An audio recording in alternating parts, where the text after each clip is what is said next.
बड़ी खबर है रीवा से, जहां रीवा लोकायुक्त की टीम ने आज एक बार फिर से बड़ी कार्रवाई की है। लोकायुक्त की टीम ने जल संसाधन विभाग के बाबू को रिश्वत लेते हुए रंगे हाथ गिरफ्तार किया है।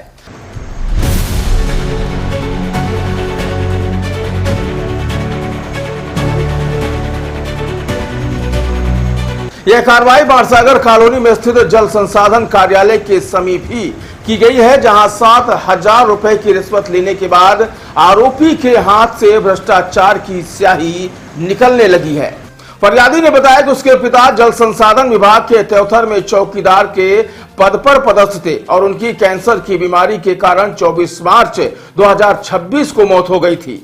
हैरानी की बात यह है कि मृतक की पत्नी को अंतिम संस्कार और कर्मकांड के लिए विभाग की ओर से दी गई 1,25,000 की राशि देने के लिए भी आरोपी ने 5,000 रुपयों की रिश्वत ली थी। बताया जा रहा है कि आरोपी रामनारायण मिश्रा जल संसाधन विभाग में आमीन यानी कि बड़े बाबू के पद पर कार्यरत था और अब पेंशन प्रकरण निपटाने के नाम पर पैसों की मांग कर रहा था।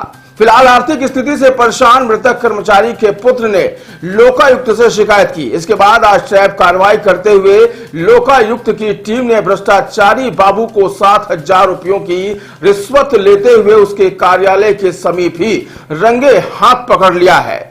फरियादी ने बताया कि आरोपी बार बार उससे पैसों की मांग कर रहा था, जिससे परेशान होकर उसने लोकायुक्त में शिकायत की थी। फिलहाल रिश्वत लेते हुए रंगे हाथ पकड़े गए आरोपी बाबू के विरुद्ध भ्रष्टाचार निवारण अधिनियम के तहत प्रकरण पंजीबद्ध कर लिया गया है और अब आगे की कार्रवाई की जा रही है। मेरा नाम मोनू नापित है और अभी मार्च में मेरे पापा जी की डेथ हुई थी कैंसर से, तो पेंशन प्रकरण और अनुकंपा नियुक्ति वाला जो भी था मैं इनके पास आता था।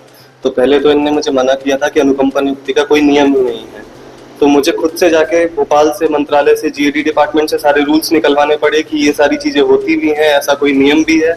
जब इनको पता चला कि मैं भोपाल से आवेदन करने के लिए सक्षम हूँ, वहां से आवेदन कर सकता हूँ, इनके पास से नहीं करूंगा, तो इनने बोला कि आप यहीं से आवेदन करो, सारे डॉक्यूमेंट मुझे सबमिट करो अनुकंपा के लिए और उसके लिए 35 से 40,000 रुपए आप बजट बना के चलिएगा। दूसरी चीज, मम्मी का जब साइन हो रहा था यहाँ पे पेंशन के लिए, मम्मी का साइन लगता है, तो मम्मी को लेकर आया था मैं। उस दिन इनने मेरे से 10,000 रुपए की मांग की थी, जो कि 4-5 ये मेरे से ले चुके थे। मेरे चाचा और बाबा ने मुझे बोला था कि आप दे दो, काम हो जाएगा। मुझे ऐसा मेंटली, अब मेरे ऊपर 2-2 लोन चल रहे हैं पापा के इलाज के लिए, कैंसर के लिए लिए हुए थे, तो मैं खुद ही टेंशन में था कि कौन इतना पचड़े में पड़े इधर उधर। मैं डर के मारे दे दिया था। लेकिन फिर इनका परसों फोन आया, अभी मैं दिल्ली गया था, मेरी छोटी बहन रहती है वहां पे, उससे एक एफिडेविट बनवाना था, सहमति पत्र उसका। तो मैं बोला इनको फोन करके कि सर मैं दिल्ली में हूँ, बैंक वाले काम के लिए भी परेशान हो रहा हूँ। तो ये मुझे बोलते नहीं, वो सब छोड़ो, पहले यहाँ आओ, पैसे दो मुझे। तब फिर मैं एक दीदी से मिला, उनने मुझे इनकरेज किया इस चीज के लिए कि आप एसपी सर से मिलिए। उनने बात भी करवाई मेरी, तब जाके मैं यहाँ पे आया और मैंने इनकी शिकायत की थी यहाँ पे। और इनने पहले 10 मांगे थे, 5 ले चुके थे, जिसमें से फिर दोबारा इनने परसों फोन किया था मेरे से, बोले 7 लेकर आना अब अगले दिन। और उसका पैसा दे चुके इनको मैं, जब मेरा एसग्रेसिया का पेमेंट हुआ था उसके बाद 5,000 लिए थे इनने मेरे से, करनी मरनी का जो पैसा होता है उसके बाद, और पेंशन के लिए अभी तक मेरे से ये 5 पहले और 7 बाद में, मतलब टोटल 12,000 रुपए इसके लिए ले चुके हैं ये। आपको बुलाए थे पैसा लेने के लिए? हाँ, बुलाए तो मंडे को थे, लेकिन कल आज इनने सडनली प्लान चेंज किया।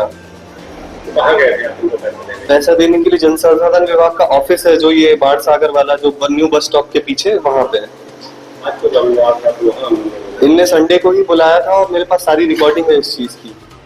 पहले भी ऐसा कर चुके हैं, जब पेंशन का प्रकरण बना था तो उस टाइम पे भी ये मुझे संडे को ही फोर्स कर रहे थे कि आप संडे को ही आइए और पैसा देके जाइए घर पे मुझे। हाँ, किस पद पे है ये? अभी बता रहे थे आमीन करके, आमीन है और 3rd ग्रेड में साइड, बड़े बाबू बोलते थे, मैं तो वही जानता हूँ इनको। पापा के फोन में नंबर भी सेव था इनका। इनका रामवरण मिश्रा।